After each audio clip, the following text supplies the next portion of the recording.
So, let's talk about the IELTS speaking test. That first part 1, seems pretty easy, right? Just a few simple questions to kind of warm you up. Well, in this explainer, we're going to show you why that's a really dangerous assumption and how mastering part 1 is the absolute key to building a foundation for a top score. It all starts with smiles and some simple questions about your hometown, maybe your work, or what you do for fun.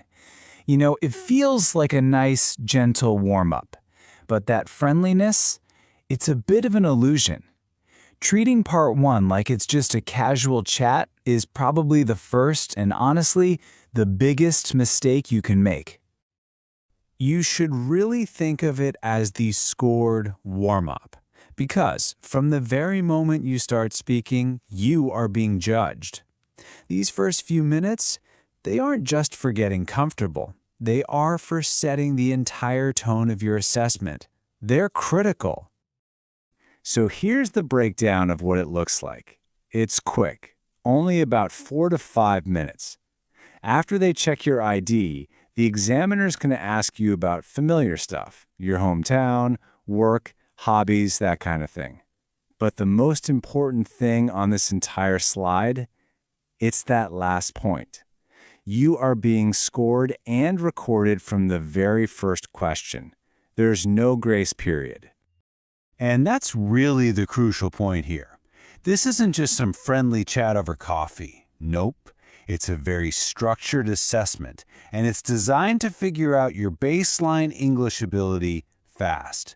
Your fluency, your confidence, it's all established right here in these first couple of minutes.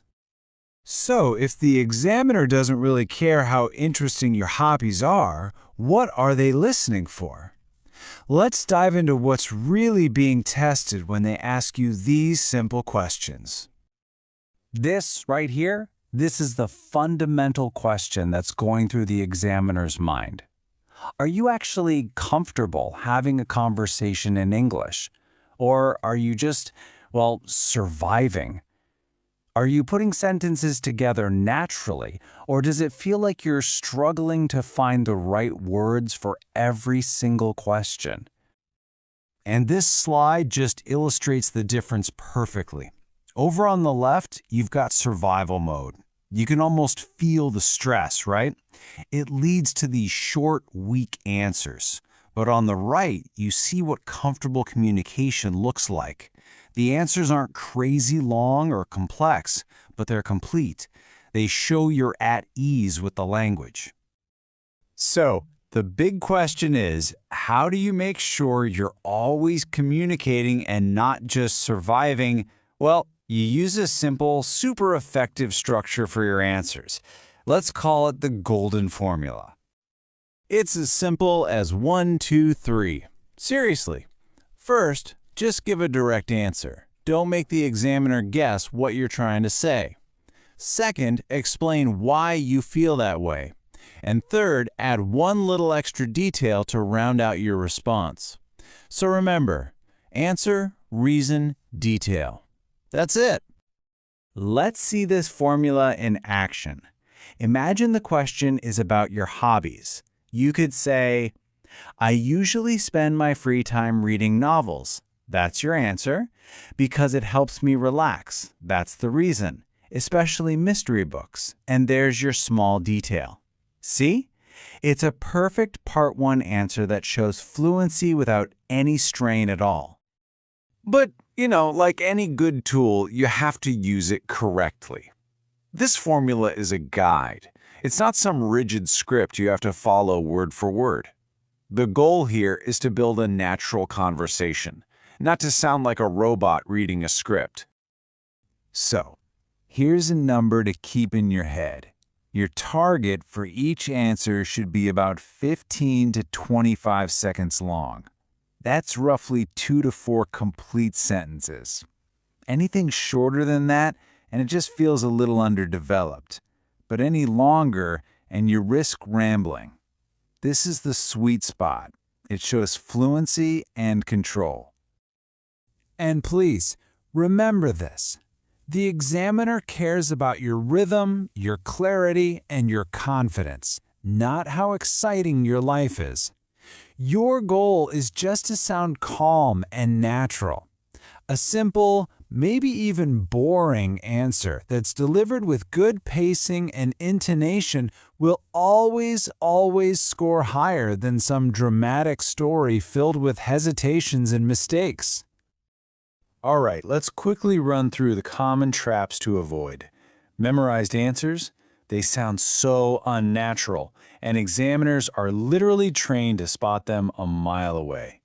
One-word replies, they just signal a lack of communication skills.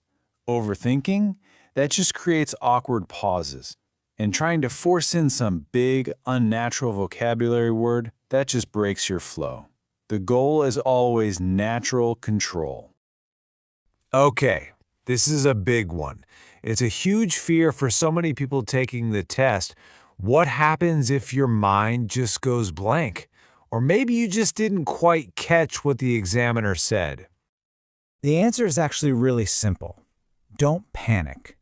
It is 100% acceptable to ask for the question to be repeated. Just calmly saying, "Sorry, could you please repeat that?" is not going to lower your score. In fact, handling that little situation calmly actually shows conversational confidence, not weakness. So, when you boil it all down, success in part one really comes from a shift in your mindset. It's about understanding the game you're playing and then just approaching it with a calm, prepared strategy. And the payoff for having this confident approach? It's huge. A strong Part 1 performance creates an immediate positive impression. It establishes a high baseline for your fluency. What that means is, if you happen to make a small mistake later in the test, it's way more likely to be seen as just a tiny slip-up, because you've already proven you can communicate really effectively. So as we wrap this up, I want you to remember this key idea. Part 1 isn't some big performance where you have to be loud and super impressive. No, it's where your confidence whispers. And it's not where your English needs to scream. You don't have to shout complex vocabulary from the rooftops. You just need to speak clearly and naturally.